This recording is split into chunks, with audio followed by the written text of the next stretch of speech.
नमस्कार बंधुरा आमार नतून एकटी ब्लगे तुम्हादेर सबाइके स्वागत। तो देखो ओदिके लाउ केटे निয়েছি, माछेर आलुओ केटे निয়েছি। तो आजके होबे लाउ चिंगड़ी। এই দেখো তেলের মধ্যে পাঁচফোড়ন আর তেজপাতা দিয়ে দিলাম আর কাঁচা লঙ্কা দিলাম, দিয়ে এবার লাউগুলোকে দিয়ে দেবো। তবে লাউ চিংড়ি এভাবে করলেও ভালো লাগে, তো আর একভাবে করলেও খুব ভালো লাগে, সেটা বাঁধাকপির মতন। সেই রেসিপি না হয় আর একদিন তোমাদের সাথে শেয়ার করব।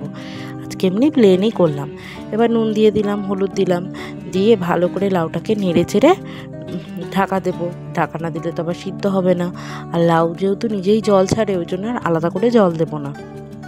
তো আজকে আরেকটা নতুন রান্নাও তোমাদের সাথে শেয়ার করব। তবে কার কার কাছে নতুন সেটা বলতে পারবো না। তোমরা তো টমেটোর মিষ্টি চাটনি অনেকেই খাও, তবে কি জানো টমেটো দিয়ে ঝাল চাটনিও হয়, ঝাল ঝাল টক টক। তো আজকে চলো তোমাদের সাথে ওই চাটনিটা শেয়ার করে নিই। তো এই দেখো টমেটো ঝাল চাটনির জন্য টমেটো, পেঁয়াজ আর রসুন থেতো করে নিয়েছি, বসিয়ে দিয়েছি কড়াই আর জ্বালিয়ে দিলাম আগুন। এই দেখো কড়াইতে দিলাম সর্ষের তেল, আর সর্ষের তেলটা গরম হলেই ফোড়নে দেবো কালো জিরে। তো দেখো ফোড়নে কালো জিরে দিয়েছি, আর এবারে রসুনটা দিয়ে দেবো। রসুনটা আগেই দিতে হয়, তাহলে বেশ সুন্দর গন্ধটা ছাড়ে। ওই জন্য রসুনটা দিয়ে তারপরে দিলাম পেঁয়াজ, আর তারপরে টমেটোগুলো সব দিয়ে দিলাম। এবার নুন দিতে হবে, নুন না দিলে তো আবার মুছবে না, ওই জন্য নুনটা দেবো পরিমাণ মতন। আর কম বেশিটা পরে চেক করে দিয়ে নেওয়াই যায়। এবার একটু নেড়ে চেড়ে তারপরে সামান্য পরিমাণ একটু হলুদ দেবো।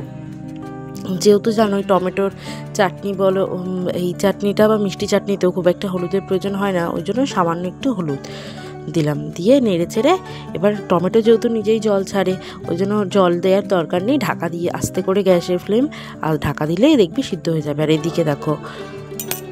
আর এদিকে দেখো লাউ বাবাজি কত জল ছেড়েছে।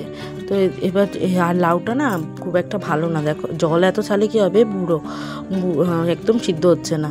আর এ দেখো চিংড়ি মাছগুলো দিয়ে দিলাম, তোমরা তো জানোই আমি আবার ভেজে চিংড়ি মাছ খুব কমই ব্যবহার করি, ওই জন্য কাঁচাটাই দিয়ে দিলাম। তো এবার নেড়ে চেড়ে নিলাম। এই লাউয়ের সাথে চিংড়ি মাছও সিদ্ধ হয়ে যাবে একসাথে, যেহেতু চিংড়ি মাছ সিদ্ধ হতে খুব একটা সময় লাগে না।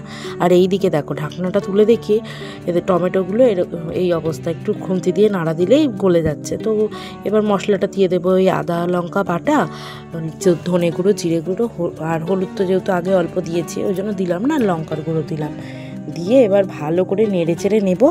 আর ঢাকা দেওয়ার দরকার নেই, এই ঢাকা খোলা রাখলেই হয়ে যাবে। তো এই দেখো নেড়ে চেড়ে ভালো করে নিলাম।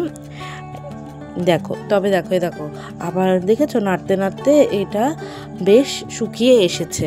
এবার একদম ভালো করে শুকিয়ে নিতে হবে। তো এদিকে আর একটু ভালো করে নেড়ে চেড়ে নেই। এবার দিয়ে দিলাম চিনিটা অল্প পরিমাণ দিলাম, আমরা যেহেতু একটু ঝাল বেশি খাই, ওই জন্য একটু ঝাল দিয়েছি বেশি। চিনি না দিলে যেহেতু ব্যালেন্স হয় না রান্নার স্বাদের, ওই জন্য একটু চিনি দেয়া। তো এবারে দেখো হয়ে এসেছে, দেখো নামিয়ে নিয়েছি, দেখেছো কতটা শুকনো হয়েছে। আর দেখো খেতেও কিন্তু খুব মনে হচ্ছে দারুণই হবে।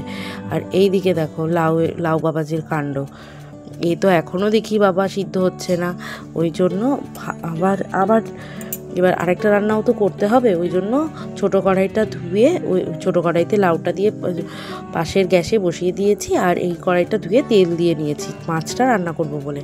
আজকে যেহেতু রুই মাছ রান্না হবে, তো দেখো ভালো করে আজকে তেলটা গরম করে নিয়ে মাছগুলোকে ছেড়ে দিলাম একে একে। তো চলো মাছগুলো ভেজে নেওয়া যাক।